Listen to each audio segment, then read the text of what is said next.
So before I start this video, guys, I just wanted to let you guys know that I am on a podcast. So go check it out. It's the Chips or Crisp podcast. We talk about football, FIFA, and just some off-topic stuff. If you guys like, well, banter, football, or discussion in general, go check it out. Also, go check out the other two channels that are involved in that podcast. Video link will be in the description down below. Just one other thing, though. I just wanted to say thank you for 700 subscribers. I've never really mentioned this to my audience, only on Twitter, so I'm going to say it now. If we reach 1,000 subscribers, I'm going to start streaming. It's not going to be that much, but just so you guys know, I will start streaming. It'll be a lot easier to interact with you guys. So there's a challenge for you guys. Can you get me to 1,000 subscribers sooner? We'll see.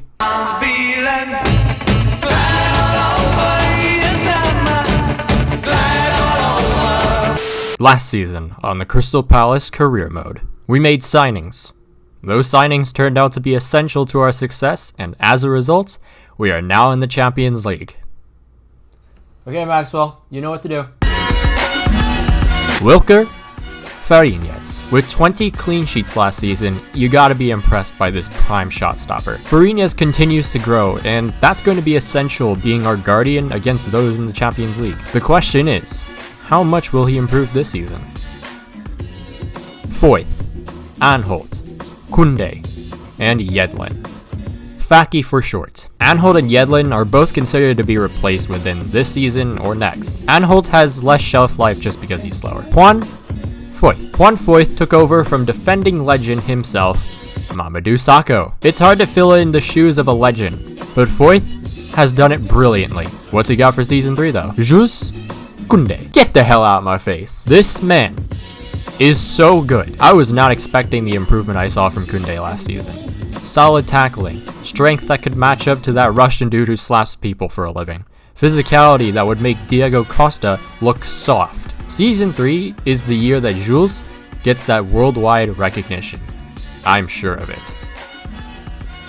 Luka Milivojevic. Even the older players are improving. Milivojevic was in double digits for goals and assists with 11 goals and 13 assists last season. The solid passes from the midfield to the final third make him an unsung hero for sure. What makes the midfield even better is the partnership between him and Thomas Partey. The midfield is the child. Thomas and Luka are like the blanket that covers the child. The child is safe under the blanket, and no one can penetrate through that blanket. Thomas was a surprise signing for us, and he lived up to every expectation and more. Like I said last time, he will be vital in our chase for the league title and the Champions League.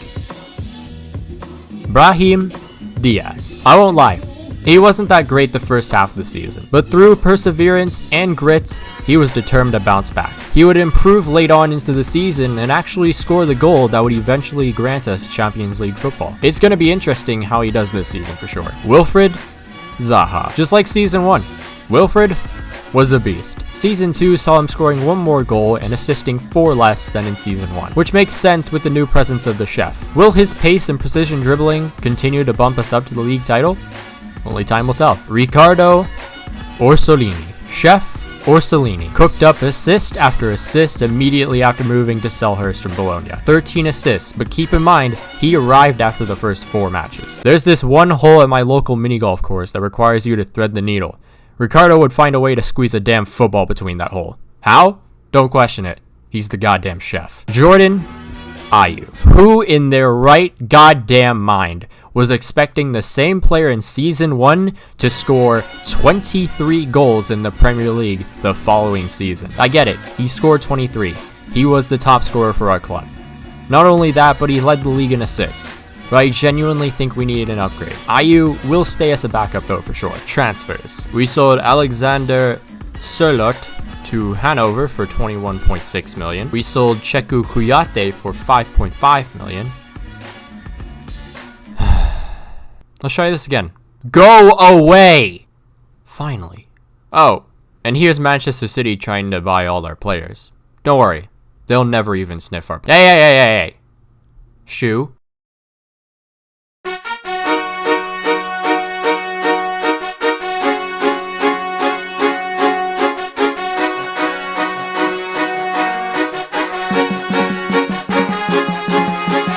The shortlist. Ruben Vinagre. Van Aanholt is declining fast and a new left back was badly needed. Mr. Vinegar himself has that needed pace we've missed to support Zaha on the wings for a long time. The future of Portugal's defense will soon be able to show just how good he can be for a quickly developing side in South London. 29 million, done and dusted. Youssef Attal. The man has 88 dribbling and is just as fast as Yedlin.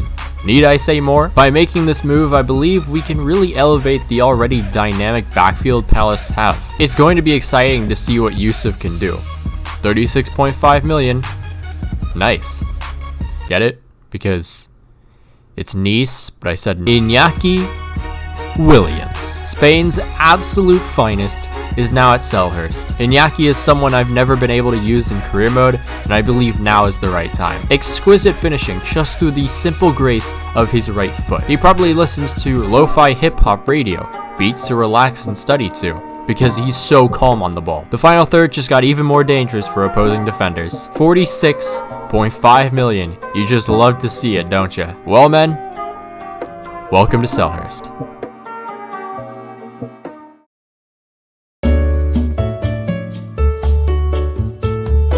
Gentlemen, it is time to create the schedule for the upcoming season. But before we do, I assume we can all agree on something. We absolutely hate Crystal Palace, correct? Indeed. I personally think we should give them hell. Indeed. What kind of hell? I think we should kill Jordan Ayew. Indeed. Indeed. Hold on, isn't that illegal? I suppose so. How about we make them face Liverpool in the opening game of the season? Yeah, you know what? F*** the Eagles. Perfect. Well, successful meeting, man. Can't wait to see you all again next year.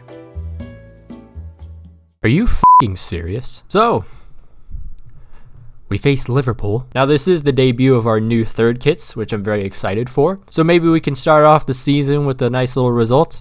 Who knows? 7 minutes into the match is Ricardo Orsolini on the edge of the box. He gets tackled, but the ball goes right to Milivojevic, to Zaha, who then gets fouled in the box. And once again, in the beginning of a season, our first chance is a penalty. And Milivojevic to bury this one.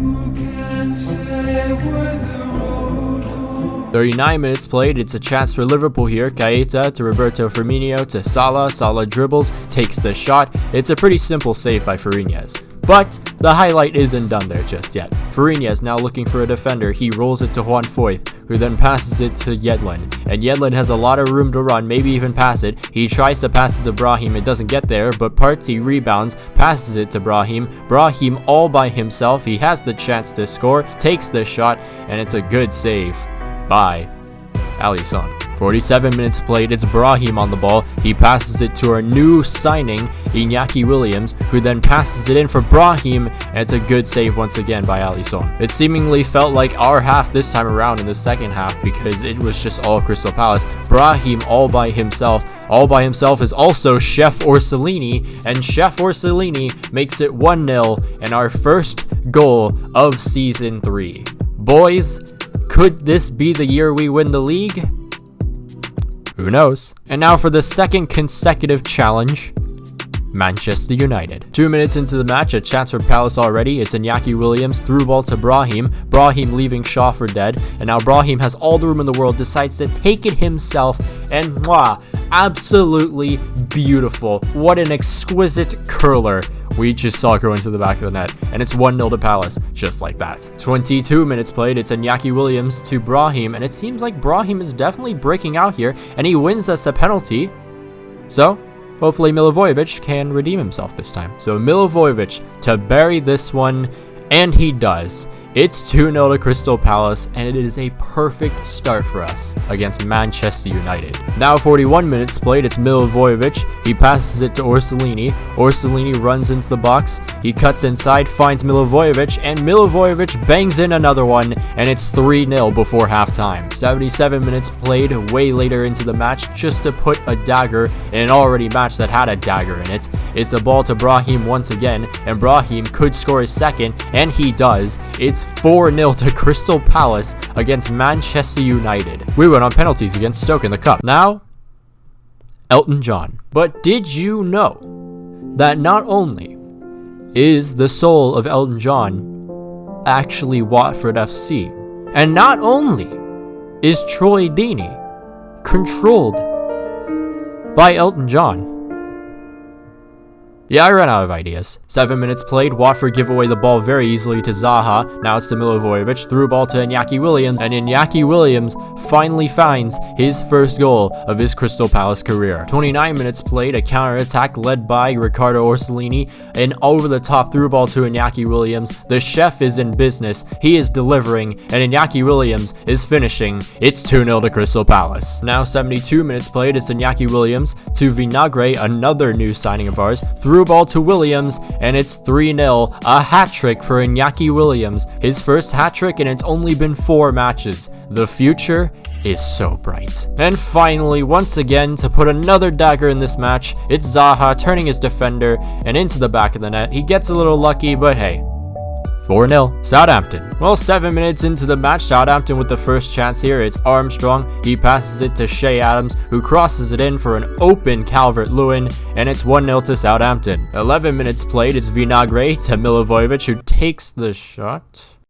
Now 15 minutes played, it's Elle through ball to Shea Adams, who trips a bit, takes the shot, and it hits the side netting luckily. 17 minutes played now, Palace and Southampton just throwing jabs at each other throughout this first half, and it's only been 17 minutes, but Iñaki Williams bags himself once again another goal, and it's 1-0 just like that. 24 minutes played, another chance for Palace here. It's Iñaki Williams, he outstrengthens one of the defenders, has a lot of room to run, takes the shot, and it's a good save by the keeper. And now 38 minutes played, is Tomas Partey to Milivojevic, all the way to Zaha on the edge of the box. Zaha crosses it in for Tomas Partey, who just puts it, blasts it. I don't even think blast can really define what he just did to the net. That is an absolute stunner, and just like that, the comeback is complete.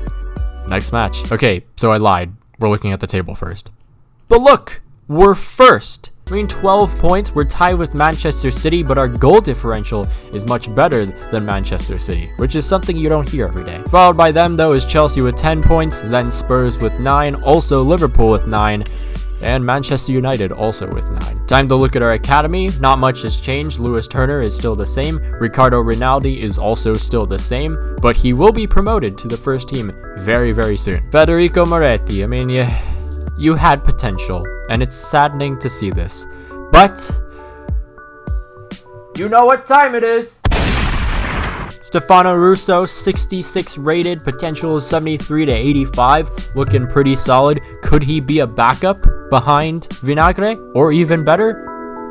Only time will tell. Michele Ricci, I'm not even gonna say anything, you know what I'm gonna say. And Federico Guidi, someone who is looking mint. That's all I'm gonna say. 61 rated, potential of 81 to 93. Could he succeed Atal? I don't think so, but he's gonna be a very solid option hopefully next season. Guys, no one has taught me how to say Newcastle United in a Geordie accent, and I'm still pretty disappointed. This was significantly not a good start for us, as Manquillo is all by himself. There is no one to cover him and no one to cover Joelinton, and thanks to some really terrible defending that's kind of rare nowadays, we're 1-0 down against Newcastle. But just to put more salt in the wound, it's Longstaff to Joelinton, and Voldemort finds the back of the net. That's right. We're 2-0 down to Newcastle. But 52 minutes played, it's a chance for Palace. It's Iñaki Williams to Orsolini, pokes it to Tomas Partey, and Partey once again finding the back of the net, and he's doing it more consistently now this season, and the comeback begins. 72 minutes played, it's Zaha to Iñaki Williams, passing it back to Zaha, and Zaha then brings it back to Iñaki Williams, who just curls it into the back of the net, and once again, Iñaki Williams scores, and the comeback complete. Now fellas, let's be serious for a second. What's the greatest thing that has happened to you in your life so far? Have you thought about it? Well, it doesn't matter, because we are in the Champions League. So welcome to the first ever Champions League match at Selhurst, and it's against CSKA Moscow. It's time to prove to Europe. Oh,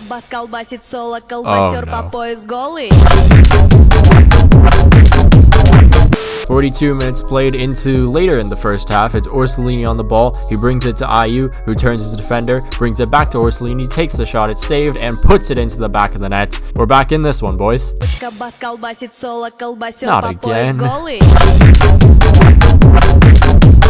We sure as hell weren't done though, because Zaha decides to dribble past a bunch of defenders. He brings it to Jordan Ayew, who's on the edge of the box, so he can't really do anything. He passes it to Brahim by himself, takes the shot, it's saved by the keeper. Brahim just gets it back and then blasts it into the back of the net, and it's 2-2 now. A couple minutes later now, it's Yedlin to Thomas Partey, passing it to Orsolini, and Orsolini pokes it between two defenders, and he brings it to Iñaki Williams, who just got subbed on, and it's the comeback complete, 3-2 to Crystal Palace. We weren't done there though. Rinaldi, our youth academy graduate, bringing it to Zaha, to Williams, and Williams pokes it above every defender to Orsolini, and the linkage between these two looking good, and Orsolini decides to be unselfish, brings it to Brahim, and Brahim has his second goal of the Champions League already. And yet again, we still weren't done. Rinaldi to Kirby, and Williams to Zaha, who gets right past the defender he was defended by, brings it to Kirby, and Naya Kirby, not only has he scored in the Premier League, not only has he scored in the Europa League, but now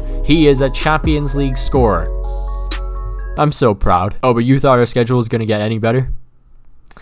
Nah. Well, 12 minutes into the match, a chance for Man City already. De Bruyne all by himself, passing it to Gundogan. It's off the post, but then Aguero is there to rebound, put it in the back of the net, and we're already 1-0 down against Manchester City. 35 minutes played now. It's De Bruyne to Aguero, and Aguero passing it to Gundogan, back to Aguero, back to Gundogan, and Gundogan once again to Aguero, takes the shot. It's a good save by Fariñas, and somehow, some way, Aguero didn't score that. 38 minutes played. It's Iñaki Williams to Milivojevic. A counter-attack. A Crystal Palace counter-attack branded by yours truly. Jeffrey Schlupp puts it in the back of the net, and it's 1-1. And then into the second half, another counter-attack for us here. It's Milivojevic once again to Jeffrey Schlupp, and somehow Schlupp is outrunning an entire back four of Manchester City players. He decides to trap it to Iñaki Williams, and it is 2-1 to Crystal Palace.